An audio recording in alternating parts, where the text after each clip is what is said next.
Good morning. It's day 5. Just left Woods Hole shelter. That shelter is a good 10-minute walk off the path. And if you're going to go there, make sure you get your water before you get to the site, because you'll pass it on your way to the shelter. And it's a good 10-minute walk also. So, and the water is not very good. I mean, it trickles, so it takes a while to fill. I mean, it tastes good. So now I'm getting ready to climb Blood Mountain, and this is the highest point on the AT in Georgia.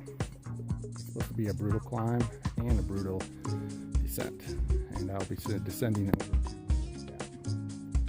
But I wanted you to see this right here. It's called the Freeman Trail.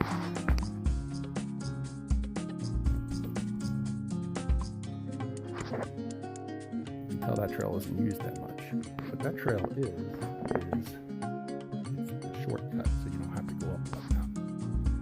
So if you really don't want to climb the mountain, there's a trail that goes around the mountain. It's a little longer, it'll be a heck of a lot easier. Well, I'm here to experience it. So guess where I'm going? The path most traveled, over the mountain. I'll talk to you on the other side.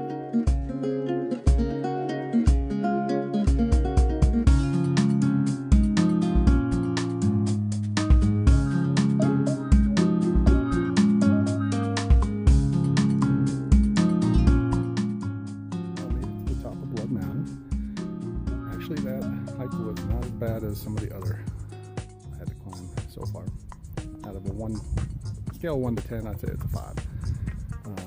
Easy switchbacks, not too bad of a climb. Took me about 35 minutes, but the view is wonderful. Take a look at that.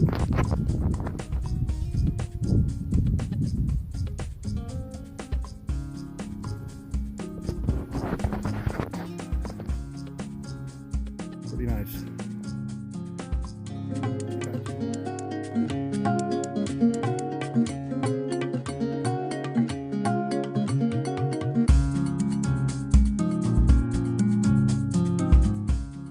And descending down the other side of Blood Mountain, here's the terrain I got to deal with.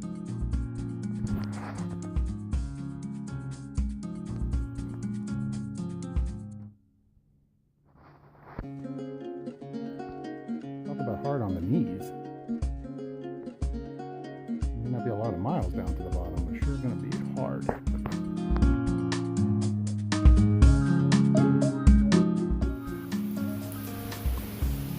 Well, good evening. It is 6:24. Today was a rough day. If you want to say the mental game was today, it was a mental and physical game. I did 10.3 miles, and it was a rough 10.3 miles. Both my knees are really bothering me. There's a lot of downhill today. There's probably more downhill today than I was all week. So I was in a little bit of pain.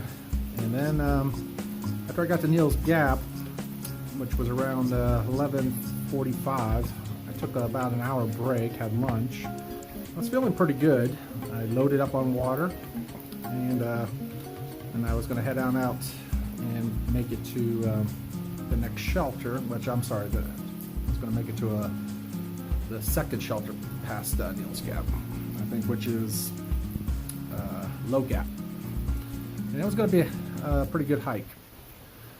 Well, needless to say, I did not make it to Low Gap. Actually, I went to Whitley Gap. I didn't want to go to Whitley because it's 1.2 miles off the trail. So that's a 1.2 miles I'll have to go back in the morning. But it was getting rough. It was 5 o'clock. I came to the sign. I still would have had 4.6 miles to go to the Low Gap shelter. And I was down to a half a bottle of water. I consumed all my water on these massive ups and downs, and I didn't have any water sources. They were all dried up. So I took a shot, hoping there was some water here at Whitley Gap, and there was a very good water source.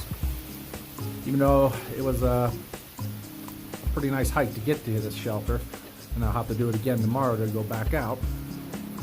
But I'm feeling better now. I had some food on my stomach, and it's a little easier. You start to thinking you don't want to do this no more. So, and I'll see how the pain is on my knees. They're really bothering me. I put a knee brace on and I took some ibuprofen. I'll take some more.